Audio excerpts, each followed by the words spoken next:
Good morning. Good to see everybody today.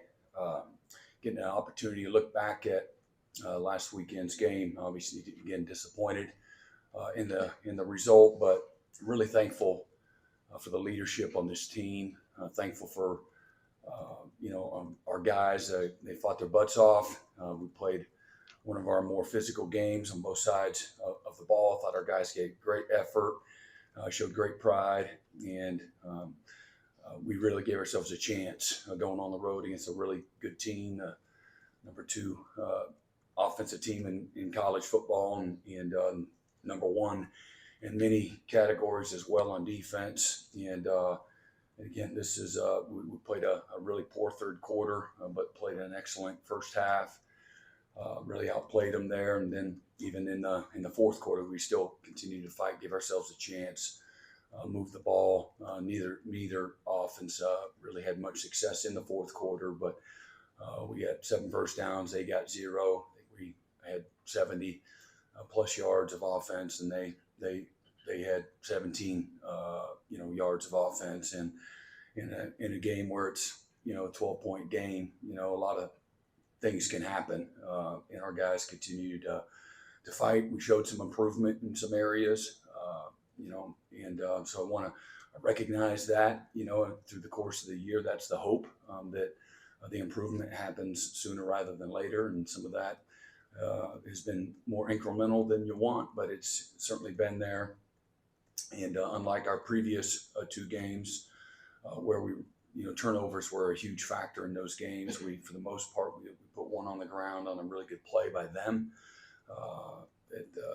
On a mesh play, on a run play, the turnovers, we did a really pretty good job going on the road and taking care of the football as well. So those are things that you look at. Again, turnovers, we did lose it. We lost it by 1, the margin, but we did run the ball much more effectively and efficiently than they did, and thought the lines of scrimmage from a run game standpoint, short yardage standpoint, all of those things, our guys really held up well on both sides of the ball. And our third downs, fourth downs, where we hadn't been very good on offense. Again, just under 50% on the day, which is a solid day against, again, one of the best defenses in college football. The first half, we were at 70% conversion rate, and really, again, just really playing really, really well. Where we fell short and lost control of the game, I thought 2 drives where we had positive plays, our first 2 drives on offense, were negated by penalties, where, again, we played much more clean in the first half and made some critical mistakes in the third quarter on those first 2 drives. And we were not good enough right now to overcome many self-imposed, mistakes, if you will. And on defense, bad eyes, 2 busted coverages, and a couple explosive plays, and they scored on their 2 opening drives of the third quarter, and we got dominated in the third quarter. And those were the 4 drives, 2 on offense and 2 on defense, where they scored 13 points, and then didn't score again in the third quarter, and then they scored 3 points in the fourth quarter on a short field. Their punter did a nice job of putting them in some good positions. We let a couple balls hit the ground, and then we had a return where the play where they said they targeted us, and they reviewed it, and we also had a hold. One of our best players on special teams had a little tug, and making a tough competitive play. And next thing you know, we're taking the ball at the 10-yard line, as an offense. And again, like I said, and then the next punt, where the ball goes out at the 2. They're a rugby punter, and we're in the middle of the field, and we need to be slightly left middle so we can field that punt. And we let that one. Really excellent job by them, but not a good job by us. And now we're taking the ball off the 2-yard line, and we moved the ball from there, but too little, too late. And those are all things that matter when you're playing good people, and you're in the hunt, and you have a chance to win. Those are things that really matter. But I would be remiss if I didn't, just recognize, our leadership, the the continued investment, the fight that our guys. For a lot of people, that may not be good, but that's okay. My concern is, the mindset of our players, the belief, their investment, how hard they're working, how hard they're competing. Are we giving ourselves a chance with effort and toughness and physicality? And we certainly we did that. Okay, let's start with questions in the middle. Eric Bailey. Brent, do you still meet with Joe on a weekly basis, and how much do you appreciate his counsel when you have to make tough decisions, kind of like what you did last week with Seth? Yeah, I do, and I hadn't talked to Joe prior to me calling him on Sunday, a week ago Sunday, and I told him what I was going to do. So I hadn't talked to him about whether or not what he thought about it. When I called him, I had made the decision, and it was great. But yeah, we meet weekly, and a lot of times I talk to him a number of times during the course of the week, just normal protocol. But yeah, he's the best in the business. He's been around a lot, both good and bad, and difficult situations that being in this profession, coaching profession, and collegiate athletics, he's got a lot of wisdom that he can guide all of us coaches here, at the university. Do you still feel like you have a vote of confidence from Joe during this program's tough time? And if so, what are some of those encouraging words he tells you right now?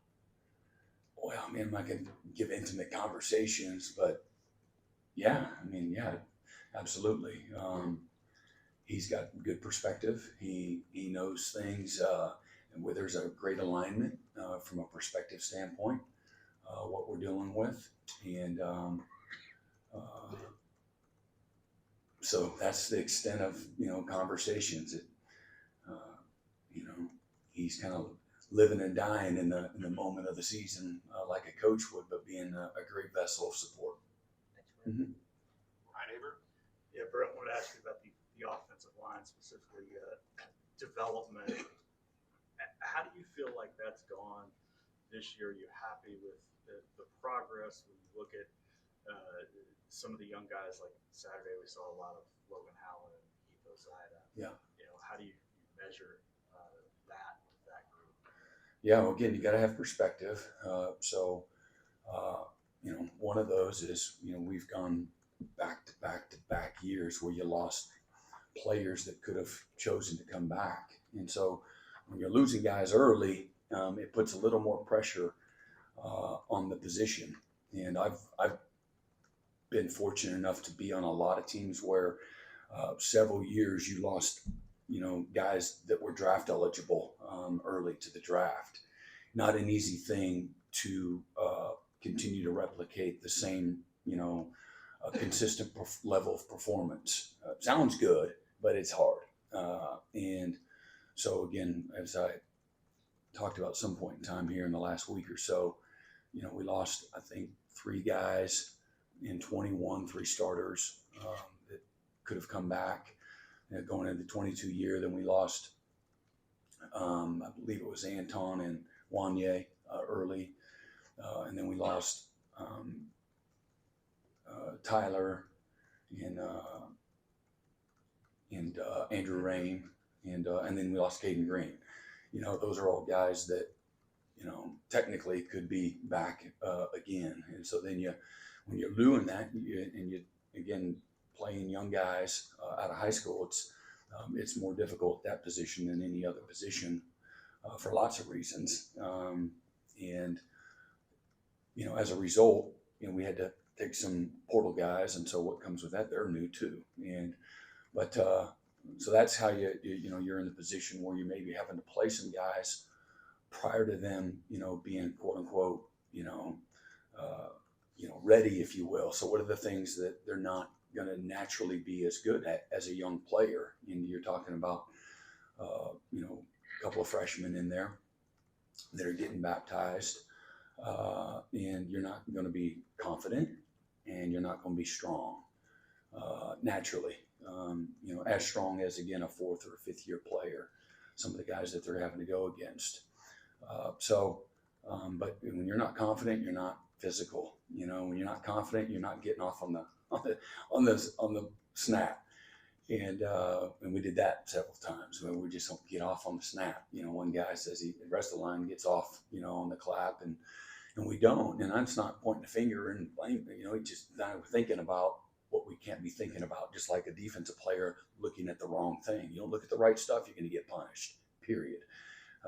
If you're not thinking about the right things, you certainly start with a snap count and you get overwhelmed. And it happened in the game.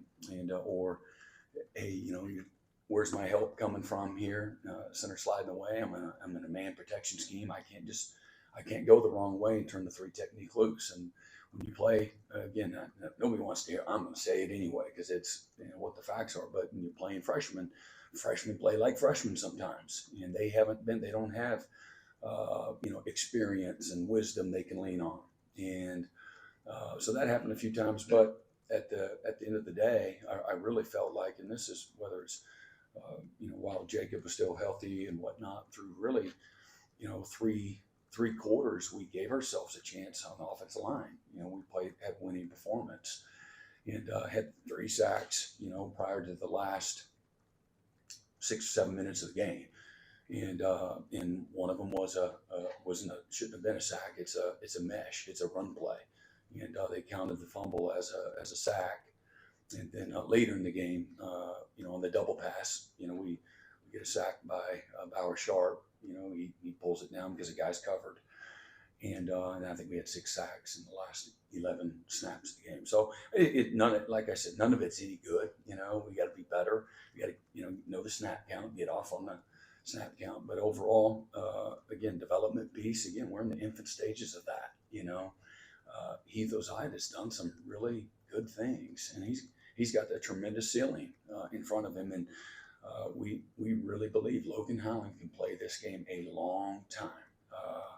But he's not there yet, and like you would expect, he's and right now he's not an overly confident guy, and at times Heath's not, and so that comes from going through it, and that's not a great solution, quote unquote, but that's where we're at. And again, Bill Beatonbow is one of the best in the business, and he's done a great job. He has a career of doing more with less and developing guys, taking undervalued guys and getting them in a position to play well. And but that being said, again, if you look at a stat sheet right now, we're really bad when it comes to lots of spaces, and sacks is one of them. And so you got to have perspective on all of it. At the end of the day, none of it's any good, and we'll work relentlessly on trying to improve and get better, and in all the ways that you can during the course of a week. We're going to move Isaiah Autry over there, and don't know whether or not Jake Taylor's going to be available. Jacob Sexton will be out for a little while, and not having Garen Hatchett inside is reason why, again, Heath was put in that position. And again, like I said, he's done some really good things for a freshman guard that's having to play in there a little sooner than you would ideally like. But he's done some good things, and he's a tough kid, and so's Logan. And tough guys that they want to do well, and they've got great futures. We need to help them continue to play well. We did some chip protection, and when we did that, we didn't give up any sacks. Once the fourth quarter happened and we're running out of possessions, now you got to find ways to move the ball, and they're sitting in soft, umbrella coverages, and you get 3 guys out against, 7 guys in coverage. It's going to make it for tough sledding, and none of that was any good. Mm-hmm. Barry? Yeah, Brent, Jackson seemed to hold up pretty good in difficult circumstances Saturday. Is the rest of the season in part sort of a discovery for the future in terms of, does he want to come back? Do you want him back? How do you figure out the money? Those kinds of things? Yeah, I thought Jackson had his best performance of the year. I thought he did a great job going on the road and playing against a top-ranked defense. And again, he completed over 70% of his passes, made a lot of great decisions, ran the ball well, threw it on time, did it fantastic. I had a great game, and having fun and getting comfortable, and not playing with a a bear on his back. He's just was played free, and thought Kevin Johns did a fantastic job of getting him ready and giving a new, fresh perspective from that standpoint. And my assumption is that you're dang right he wants to be back. Why would he not? That's how I look at it. I don't have my head in the sand. I would be concerned if I was thinking in that way. Oh, I wonder if he wants to be back. Well, shit, you start quarterback at Oklahoma. That's your dream. You turn down a lot of good people to come here, and now you face some headwinds, and now you're just going to quit. I don't see that in him, and I don't see that in guys in our locker room. Does it happen in college football or in life? You're damn right, and but not with people that are built with the right stuff. Not at all. And Jackson got the right stuff. George. And yeah, I mean, we got good NIL. If that's what you're referencing, and but there's a thing now called Rev Share that it's past its initial steps, and we'll be in a great position from that standpoint. But at the end of the day, for me, I want guys that want to be here because they want to put on the crimson and cream. They love the coaches. They love the locker room. They love being an Oklahoma Sooner. That's where it all starts with me. And I believe the guys in our locker room, that they love, meeting that criteria. I believe that firmly. And but nobody in college football is going to be immune from losing some guys. That's all going to be part of it. And again, if the storms are a reason why guys want to leave, and I'm all for it. I'll help them pack their bags. I believe in that too. And but our guys are strong-minded. They believe in what they're doing. They believe in each other. And believe in their opportunity. Thankful for their opportunity. I see that by how hard they work, how hard they fight, how hard they compete. George. Yeah, Brent, I heard you say last night on your show that your message hasn't changed. I'm wondering, it's human nature when you fail to let seeds of doubt into your head, question maybe what you're doing. How hard has it been to maybe keep those things out, or maybe easy for you? And what signs have you seen, and you kind of mentioned some of them, that the direction of this program is heading in the right direction? Yeah, well, again, what do we measure the progress from a year ago? If that's what we're measuring it, we're much better on defense, and certainly made a great improvement in our kicking game. Just look at all the efficiencies. Where a year ago we were one of the worst in college football efficiency in special teams, and now we're in the top. I don't know what exactly. I'm not a stat chaser, but I do know we're a top 20 special teams unit now. And some of that was youth, and some of that was figuring out guys on our own roster, making kicks, being more consistent. And once Luke Elzinga took over a year ago, punting the ball, and then we've got a bunch of good young players that are in year 2 and year 3 on those special teams unit. They're playing fast and physical and violent, and they understand the value of special teams and the efficiency and the details of it as well, and that shows. And again, we were a really good offense, not perfect our first 2 years. We made a tremendous jump in all the efficiency spaces. Dylan went from a 60% conversion or a completion percentage quarterback to 70%. We went for really below average 3rd and 4th down offense in 2022, to one of the best in college football, and scoring points and red zone offense and all of those things. And for lots of obvious reasons, which you all have probably been reporting on for the last several weeks, there's been a drop off in our offensive production, a dramatic drop off this season. And but I believe in the young talent that we have recruited, and the guys that are coming in the future, and our ability to go help in recruiting and making our roster better. In today's landscape, we have recruited really well, going on our 4th class, and then again, I love the guys on our defensive staff, and the things that Zach and combined with the other guys on our defensive staff have done. They've done a tremendous job. Have kept us in every game, given us a chance. And again, I know at the end of the day, Losing 3 straight really sucks. It stinks. There's no way to try to defend it, but we always got to have the perspective and what was good, what was bad, and what do we need to get better at, what was the opponent and what was Oklahoma. And, defensively, we've given ourselves a chance to win, each and every week. And we've also played a part in, some degree. Maybe it was South Carolina. We didn't force a turnover. It's 2 straight weeks. We don't force a turnover. We need to force turnovers. That's a formula for success and how you win. You force turnovers, you complement, each other and give the offense a short field. And Tennessee, we didn't capitalize. We gave the ball right back, a game where we could have had a chance to win that game. And we didn't because we didn't capitalize, when we had those opportunities. But we need to get back to that as well. A week ago we had 6 sacks.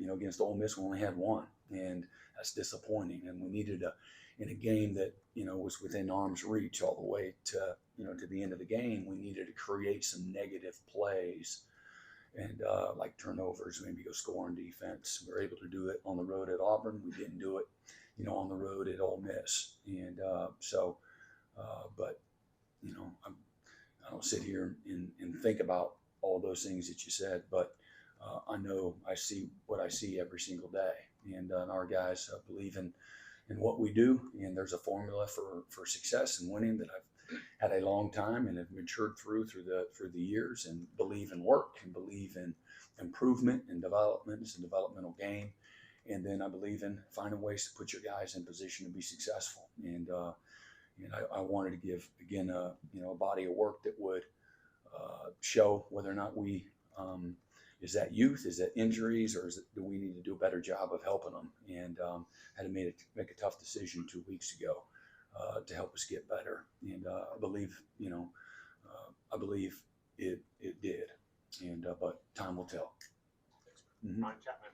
Brent, to ask about a couple of your young interior defensive line, what do you see from Jane as he's continued to progress up against the SEC offensive lines, and then David has seen kind of the cast. How is that on a ranch or not, as far as his development, kind of continue to press on behind the scenes? Yeah. Jaden's a great example of a young freshman that came in with he brought in fundamentals, physical toughness, mental toughness, and the ability to play fast as a result. Great work ethic, really smart guy. Football was easy for him, and so all those things transitioned to his ability to become a starter. Was a game captain, a week ago. Has held up incredibly well, has played really well, has been a model of consistency, which is probably the best quality that I believe you can have, is just being a consistent week in and week out performer. It's really hard. Everybody in college football is going to show up and practice with energy and enthusiasm and passion the first few weeks, but where are you in week 8? Week 9, week 10, where are you after you've lost, some really tough games? Where are you then? And he's been the model of consistency. He hadn't flinched, and really just proud of those things. And he's got a tremendous future. And he cares deeply for his teammates. He shows up every day wanting to be a great teammate. And then David Stone, the cast is, it's an inhibitor, if you will, but he's fought through it. He's still at practice. He goes and takes, live practice reps and things of that nature. He's a tough guy. He wants to improve. David Stone's best quality, he has this fantastic work ethic, but he has this amazing self-awareness. And so as a result, he doesn't get in his own way in the improvement process. He sees it for what it is. He'll have good things that he's feeling himself after a good day at practice. He whooped somebody, but he says, man, that was a really good inside session, but when we got the team, good on the third down period, I didn't do as well. I had a bust, man. I got to be better. And he's up in the coach's offices every night, just trying to get a little more knowledge, and just he's a gym rat, and doesn't shy away from tough moments, and I love that about him. He's going to be a fantastic player because of those two traits there: the work ethic and great self-awareness, and the hunger to improve every single day. Left side, James. Brent, I realize pass defense is more than just one, a corner's got to have safety help, whatever, but how well is your cornerback game playing right now? We're way too inconsistent, and some that's really good, and it was only as good as your last snap, and so good in the first half. The corner play was good in the first half. Linebacker play, our underneath coverage and recognizing play actions and letting some routes get in behind us, not so much. Needs to be better. And then in the second half, when we get to again 3rd and 12, we get some bad eyes. Initially, the coverage is great, and then we do the unthinkable and man-to-man coverage. We take our eyes off our man. We lose them. The quarterback makes a really competitive play with 2 defenders, bringing them down, and the receiver made a great play, too. So good competitive play, but bad on our part with the discipline and taking his eyes off his man. And next thing you know, they score 2 plays later on the double move. And so it all looks bad. You give up an explosive play on the scramble. You give up an explosive play on the double move. And, another time we've got a good coverage called, and corner on one side plays really well. The corner on the back side busts his coverage, and they throw it for 28 yards over our head. And we got to get our guys not to bust coverages. And then the experienced player needs to know the call and be in the right call. And that's football. Sometimes you don't get exposed. Sometimes you bust the coverage and they don't take advantage, and good people are going to find you, and they did. And but at the end of the day, we gotta be better. Eli Bowen was really good all day, and we were inconsistent, at other spots. And Jacoby played some, and he's really believe in him, and but he had a tightened hamstring, so he couldn't play in the latter part of the game. But Dez has been banged up and been out of practice the last few weeks. Just been available for the games, and he's got issue he's dealing with, and so some of that rust shows. And then Kanai's playing a lot of snaps, and but he's played his butt off. Sometimes he's been not so good and got exposed. Some other times he's been fantastic. So a little inconsistent there as well. And then McCarty's been banged up, and unavailable early in camp and missed all of camp, and came back and then got hurt again. So we got to stay healthy there. Gentry Williams being out for the year too there. So we've been a snake bit at that position, but we got to be better.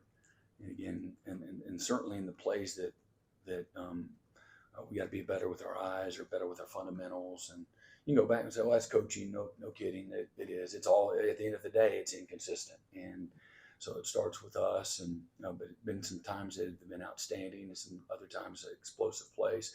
We're much better at giving up explosive plays this year. Don't know what the number is, but just watch us as a unit. We're more consistent, but we can be better, and we need to be in order to play better in that third quarter. On those first 2 drives, we need to be better there, and certainly on defense, on things that we control us. I'm not talking about competitive plays. I'm talking about things that we got to be better at. Yeah, Brent, it seems like guys like Michael Boganowski, Jaden Hardy, and Reggie Allers have done a really nice job on special teams. Mm-hmm. Their ability to stay locked in as you guys go through the struggles, and how might a week like this one that's coming up maybe get them a chance to get them out of the field?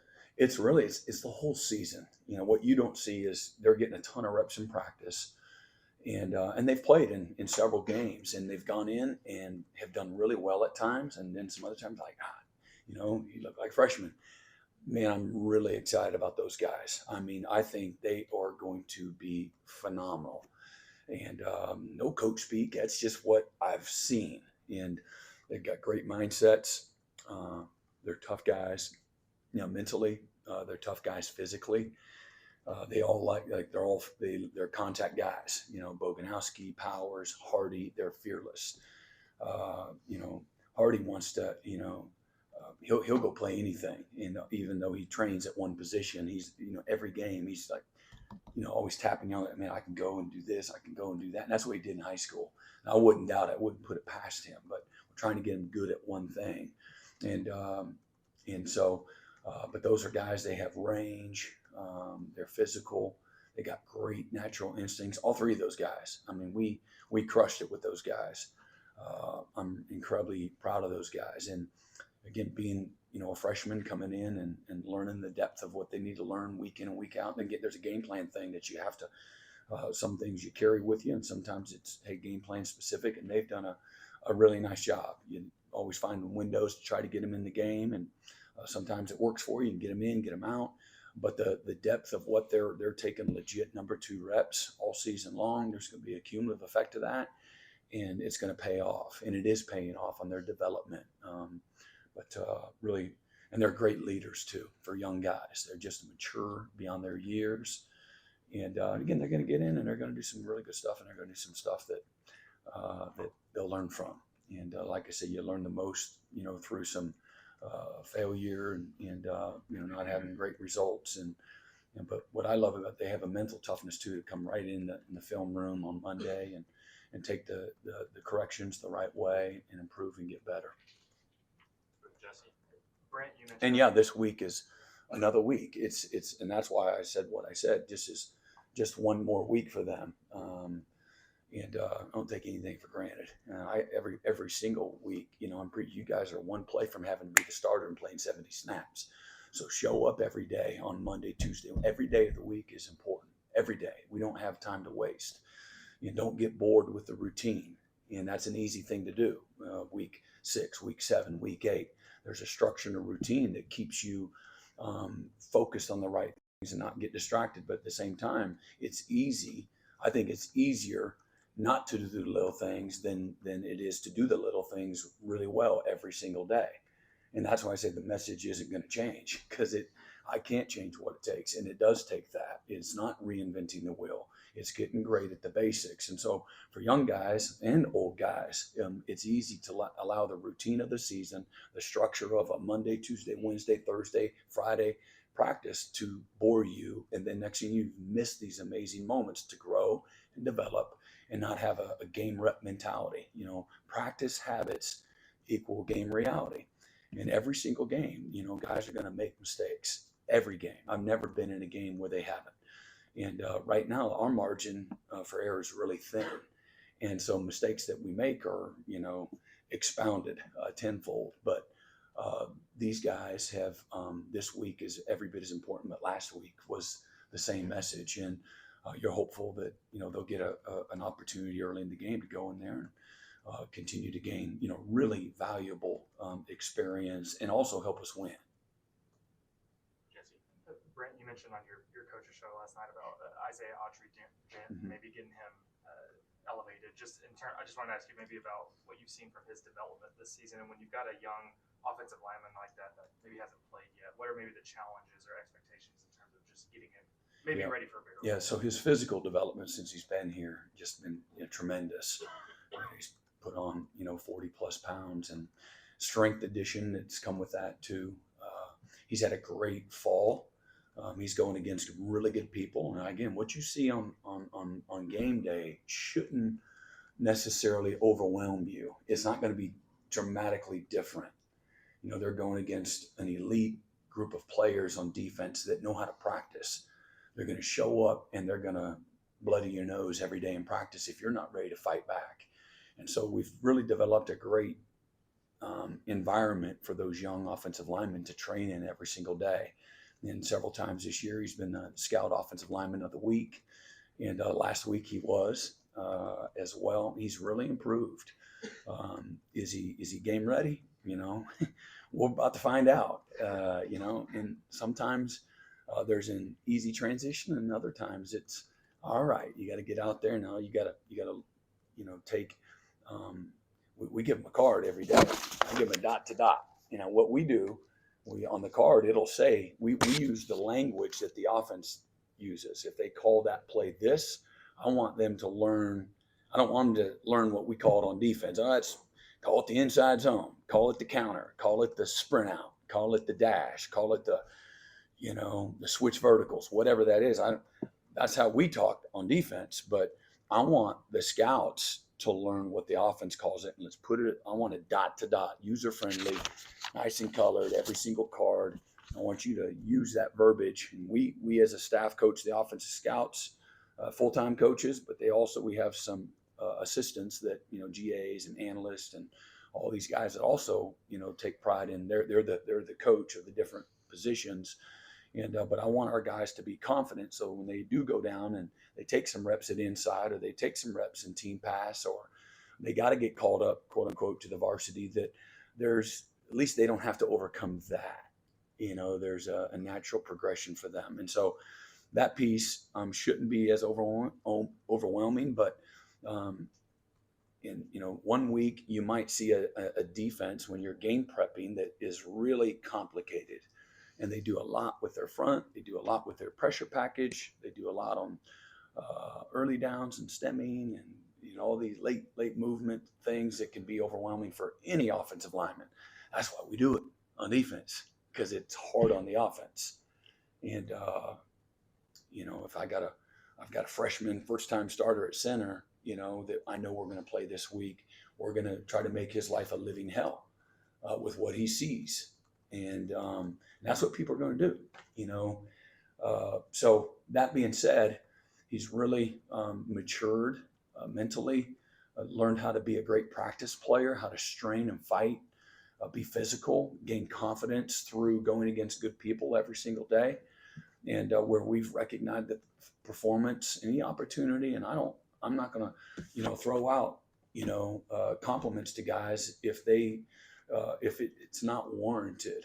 And I want it to be a big deal to our guys. And so he's been a guy that I've been able to, recognize his performance and his development among several other young players over the course of the season. They're getting after it. They're making improvement. They care.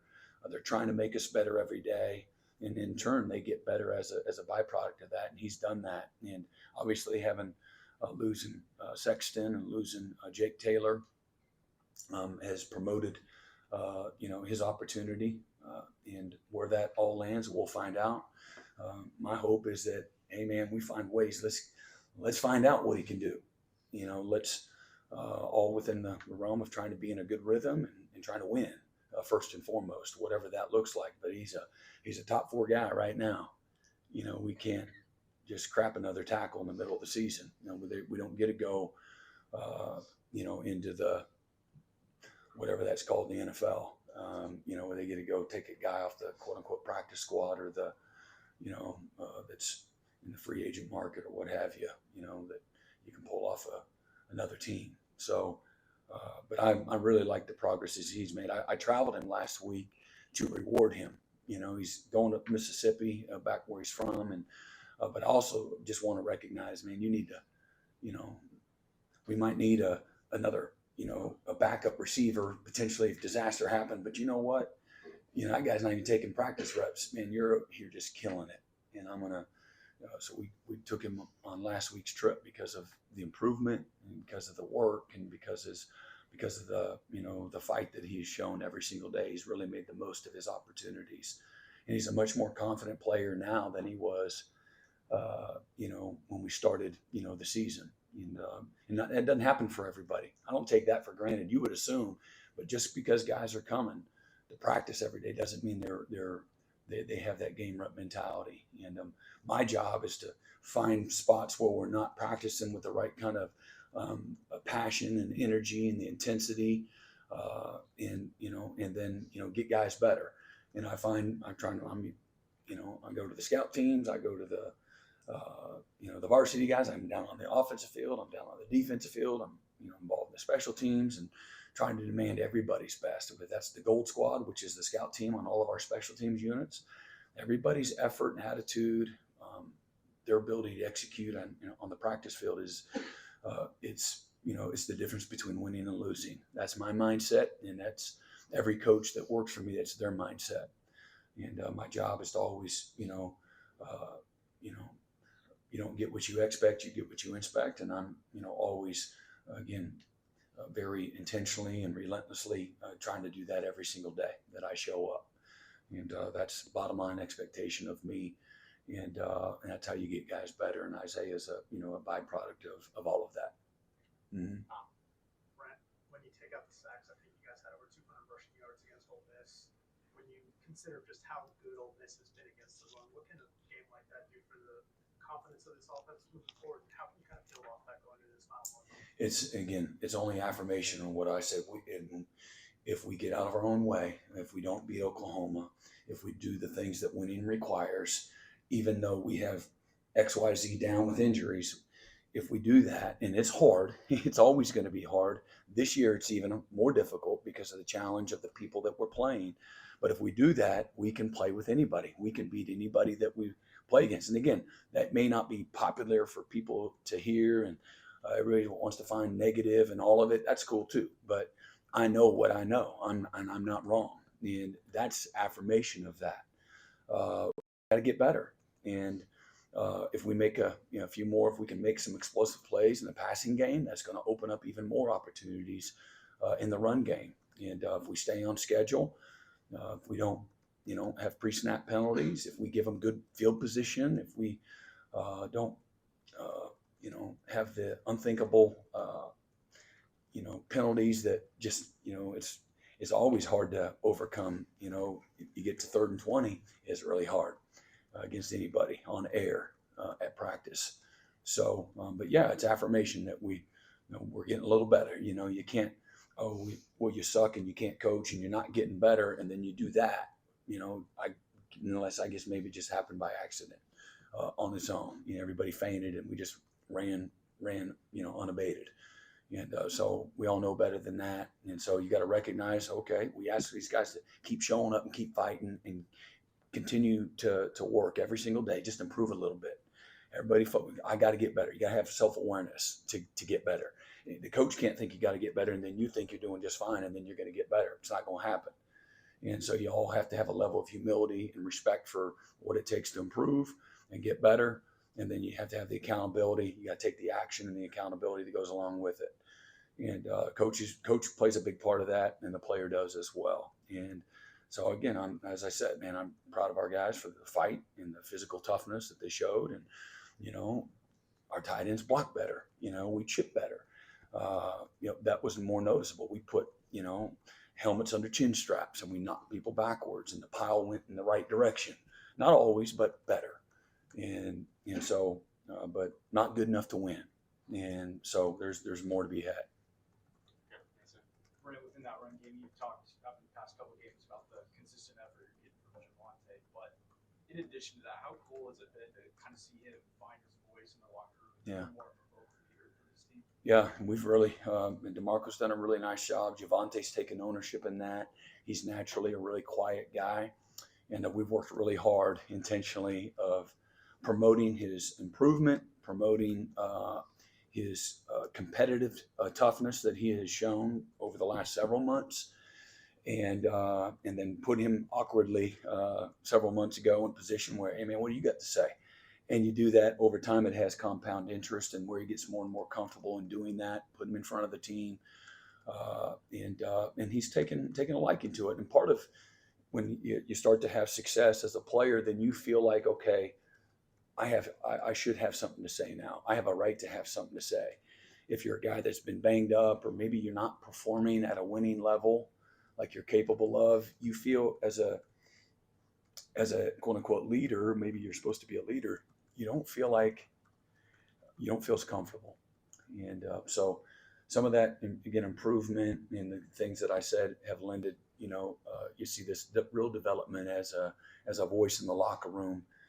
For our guys on offense, where you have a lot more new guys. Again, I don't know how many guys started games for us last year in that group, but there were not many.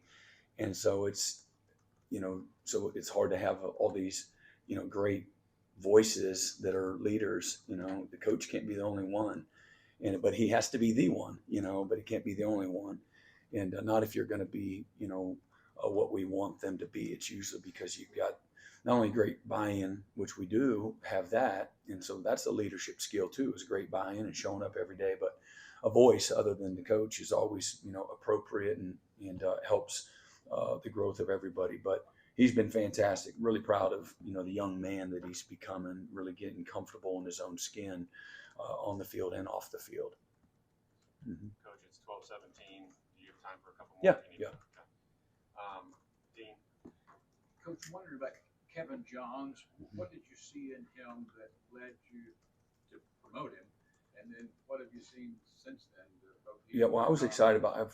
I've known Kevin Johns for a long time as far as his career, because he's worked with people that I know, and certainly I watched him at Duke, and being in the ACC for a decade and watching the transition and the coaching there on that staff, and then watching them after we got to Oklahoma, watching them beat Clemson a year ago and have a really good year with that quarterback. Again, knowing that they did more with less there as well. And Kevin Wilson always bragged on him as being a really good football coach. Really value Kevin's opinion. And then Seth had a relationship with him. And when all this went down a year ago in January, and we're finishing out the staff, Kevin was somebody. There's a short list of guys that we talked about as being able to bring on that could help us in lots of ways, offensively, but also in other ways. Maybe they had experienced as a veteran coach, and losing Matt Wells going to Kansas State, kind of somebody maybe that could be in that role. And but he's been really, and I know I walked everybody through how we got to where we got to. But when I asked him, brought him into my office again a week ago Sunday, hey, would you be willing to do this? And this is what my expectations are. This is what I would have you do, and this is how it would all work. And he, again, courageously said yes. I don't ever take anything for granted. I don't want somebody to tippy toe and have one foot in it. You're going to be worth a flip. I want somebody that's fully submerged all the way, fearless and excited. And so how you respond is going to determine on, I gave him the, what do you think? And then you need to respond the right way. And he did. He didn't flinch. I was excited about that. And not surprised, but like I said, I don't take that for granted. And then first time I, watched them interact, at practice, I could say, okay, good. That's, I just, every play I want to coach. I coach every play, like it's the biggest play in the world. And if you might have a plus on the grade sheet, but I'm going to find it, but it could have been better. And I like, and everybody's different. Not every coach is the same, and you can still be an incredibly effective, successful coach, not coaching that way. But that's how I was raised in the profession, and so I like it when I see it, and I saw that immediately. I like answers. I like details. I like not taking anything for granted at practice.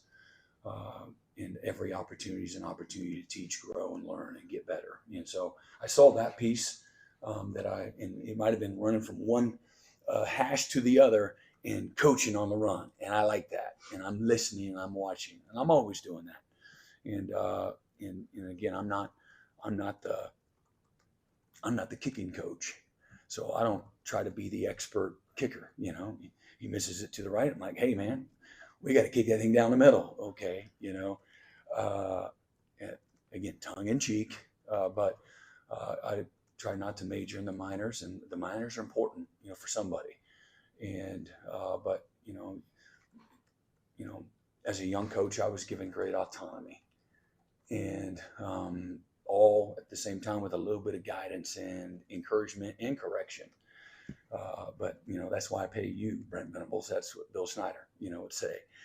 And, one of the first and only times as a young coach, he says, what are we thinking, guys? In our, maybe it might've been in the debut of Texas Tech in the first Big 12 game in the history of the Big 12, K-State versus Texas Tech and Spike Dykes. And we get to a third down timeout, and we come over on the sideline, Mike's up in the booth, and we're like, we could do play zone, we could go man. And, like, Coach, what do you, I'm like, do I say it? I'm scared. I'm intimidated.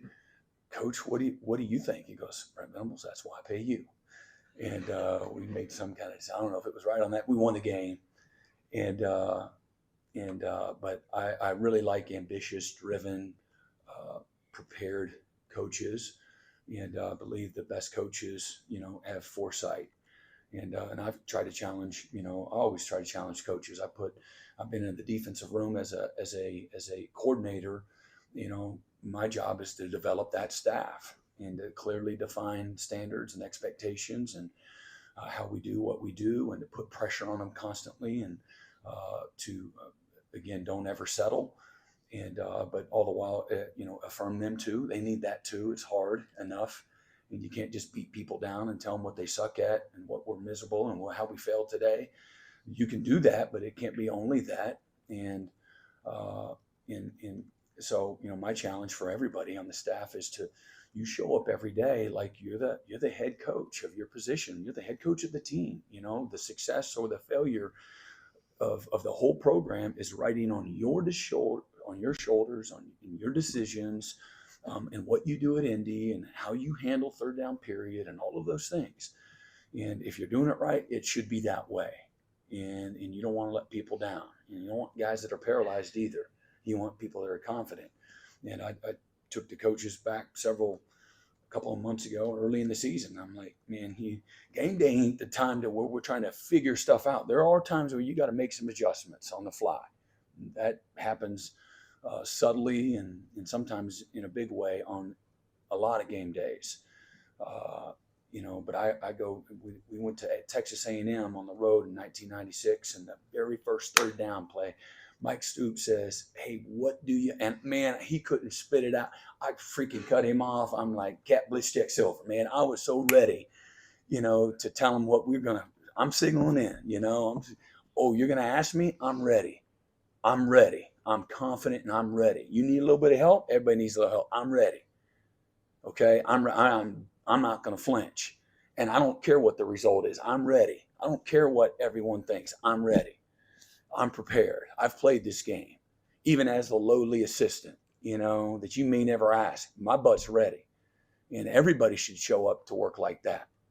Everybody should be deeply invested in, okay, I know he's kind of leading the red zone, package for this week. And he's kind of been here's what we need to probably do. And ultimately it's one guy's decision or it's all of us decision, but everybody should be ready.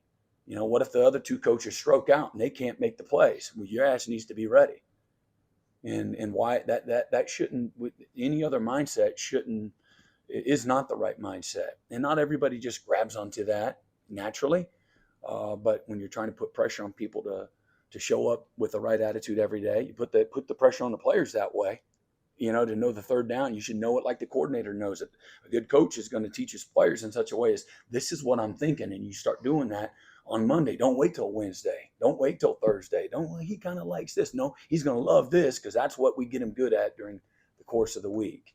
And sometimes that's not appropriate for everybody on the roster, but I think that's got to be the mindset, of the coach. And Kevin Johns, that's what I saw when I said he was like a pig in the mud. It's because of all of those things, and not overcoaching.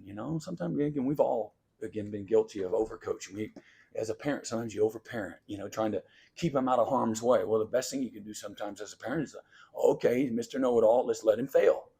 All right, you've been telling him to take his practice gear for basketball practice today, over and over and over. You keep telling him he needs to do it on his own. You can leave him at the house. He ain't practicing today. Coach going, punish him. He's not in the starting lineup. He needs that. And sometimes we can over parent too, and sometimes you can overcoach. But I believe in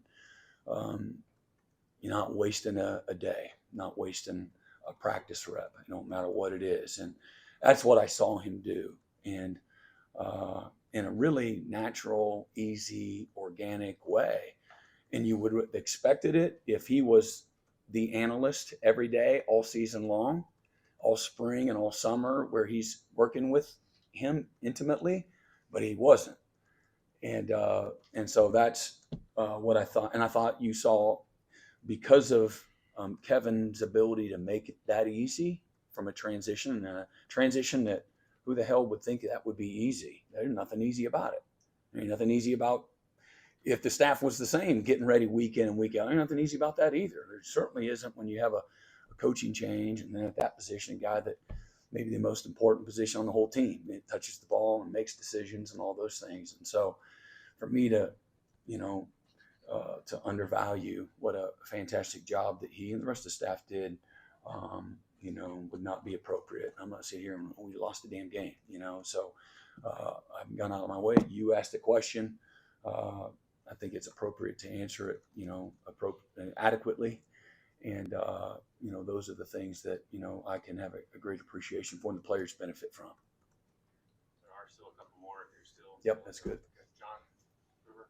Yeah, Brent, question on a couple of operational issues from Saturday. First drive, you guys' first offensive drive, they stopped the play twice. The center ref jumps in there and stops to let Ole Miss sub, even though you guys did not sub. Mm-hmm. And then in the fourth quarter, Ole Miss got their second sideline warning, which should be a 5-yard penalty. Yeah, so what they did, it looked like that was a second sub, but they're going to give, the SEC is going to give a little latitude. And I'd have to go back and watch, but the only a reasonable explanation is the last play ended on a sideline. No matter if you put anybody in or not. That's the some leagues didn't abide by those, or maybe they were inconsistent with that ruling. The SEC, because they know what it is, you go out of bounds and you kind of slip a guy in, and if you don't see it, because there's chaos, what are the refs looking at? They're not looking at, did they send somebody in? But if your team ends on your sideline, you can swip from the receivers. People were doing that a couple of years ago. So SEC like, hey, if it ends on a sideline, whether somebody subbed or not, we're going to give the opportunity to sub. I like that. I think that's fair. That's a good rule. And so maybe the fourth down, maybe that was part of it. And there's a method to some of those substitution patterns. And for me, I'm just looking at practical. If we are allowed to sub, I'm the head coach now. We're allowed to sub. Then don't do a late sub. You do a late sub, and now you got to either call timeout or you got to take a delay because you late subbed. Around 22 seconds, you ain't got enough time to sub. Because watch what they do, how they sub. And so you're going to be, so teams that do a lot of subbing, like on offense, it can be a real issue for you if you're trying to go fast, and if you're not trying to go fast, if you don't sub fast enough, and then all of a sudden you need a motion in there, or maybe you got a shift and then a motion. It's a real problem. And so, but I'd have to go back and look at that, and hey, I got enough problems. Does a penalty there help you? Maybe, in stopping people, maybe, but I got enough problems. Those are things that I'm not going to overrule. It's not like that's a reviewable thing, and I can, bitch, moan, and complain, turn things in. It doesn't create a solution for anything or anyone. You haven't had the communication in that situation. Oh yeah. Where you say they did this. Hey, first yeah, and then you just, I'll find out, and then they get back, well, it wasn't really a warning. It was, it really, they gave me a little, it wasn't like the last time. So whatever, it's good. I'm not. Put Brent back right. So, Coach, you've been in the midst of all these high-pressure SEC games. And it's all high pressure. Just, it's always that. I know what you're saying though, but I don't think it's a new thing because it's the SEC. The margin of error is small. We said going in, it's a one possession league, and every week seems like, oh man, you're the best players in the world you're playing. And I again that in a humorous way, but it's all high pressure. Always has been. Yeah, but now they're playing Maine in the midst of all of that. Yeah. A non-conference game, championship subdivision. On one hand, obviously you played a lot of tough games. On the other hand, you guys have struggled. What mental approach do you need to see from your guys given the change in policy? Well, just what you do every week. It's you got to know the DNA of the new team, but it's a nameless, faceless. It's about you, your standards, how you practice, how you prepare, the sense of urgency, the fundamentals. Are you improving, getting better? Your mindset, your attitude, your workload, your intensity, your focus on detail. You can't cheat the game, and so it don't matter about the opponent. If we don't take care of us, if we don't do those things that I just said. If we're not coming in, if we've been I'm gonna come in and do extra recovery this week. I got a routine of red light therapy. Oh, but not this week because this team we're only favored by this, or we're not favored. We're down. So this is Texas, so I'm gonna practice this way. And listen, I know what the results have been. I've in a really tough way have lived through all of it. I'm the leader of it, and I take all of it, and that's appropriate. But man, you don't play to a scoreboard or an opponent. You just don't. And every week is again a season of its own. It's always the biggest game of the year. It's a great opportunity to improve and get better for us. We're on a 3-game losing streak. Hey, let's get back on track. Let's start to create a little momentum, and then feel a little bit better. Winning cures a lot, and having some success develops confidence. And you can still get confident being down on the scout team, like an Isaiah Autry, even though we're losing. But man, winning is affirmation in some ways, and but winning, I don't ever take it for granted. And nobody wants me to come in here and go through all the stuff. I could brag on me. They got 17 graduates, and what does that mean? They got a lot of experience. Nobody cares, and it's like I said, we're focused on Oklahoma, like we always have been. There are schemes that we got to get ready for, and we need to get them down quickly. And otherwise it'll get sloppy and it don't look good. That'll show up too. And if I said, hey fellas, we're playing this opponent this week, I'll see you on Thursday. Give you the first 3 days of the week off, and we'll start up on Thursday. How do you think that's going to look? No matter who you play, it's going to look like crap. But I don't want our guys. Hey, well, this week let's meet a little longer. Let's practice a little longer. Let's. No, there's a routine, there's a system, there's a method. Every year you might, hey man, we're a little bit banged up, we're getting thin. Well, we normally scout with scrimmage all of our young players. Well, a lot of our young players are our old players now. They're with it, so we haven't been scrimmaging weekly the last 6 weeks, and so there's that. So you handle it every year. But as you get to about midway point, you start incrementally starting to shorten periods and try to keep guys fresh, and so you're always doing that. And maybe a little more. We need development, but man, we got to get healthy. We don't have the depth that we did have before injuries. Like, that's real. So what happens? Well, the backups are taking a hell of a lot more reps. So you don't have as many reps as you can get in 20 hours. If you do that, you're going to rip all the tread off the tires. And so we have sports science, and we can really do a really good job of, in a very infinite way, you can really break it all the way down to the core of what it looks like and compare it to a game. What it looks. We have several seasons of data. What these Monday practices, game 9, what that looks like compared to other years, or what it looked like compared to last week or the last several weeks, and then guys don't play as fresh, or they're not as explosive. But we needed our reps. We need to get the reps in. And think about receivers or tight ends, and we've had guys banged up. It is what it is, but there's a cumulative effect to that too, and I got to gauge all of it. And trying to continue to develop this team. It's important that we do that. And if we make improvement, we get a few guys back, and we can, maybe build on some of the success that we had on, not enough, but some of the success, we'll have a chance to put a winning streak together, to finish the year.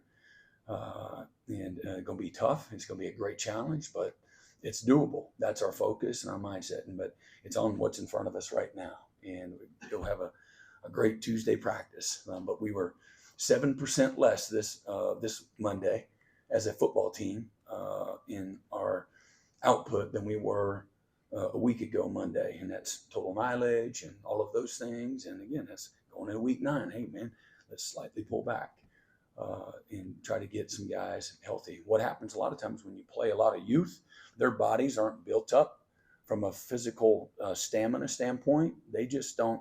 They have less tread on their tires, believe it or not.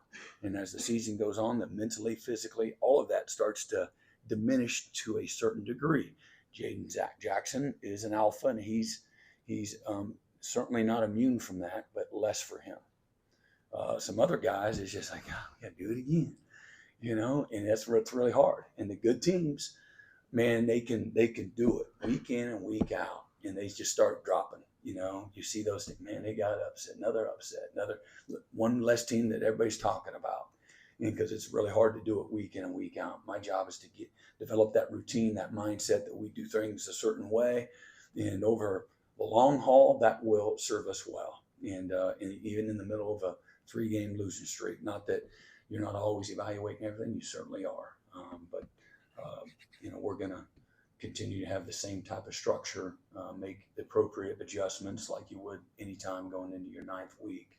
And I don't care who it is. And if we're playing the Dallas Cowboys and everybody else is playing, this other team, maybe I'm saying, hey, tell me why that makes sense, from a strategy standpoint. But I'm not complaining. I'm not promoting. I just show up and play and coach. Thank you, Coach. All right. Thank you. Yep, you got it.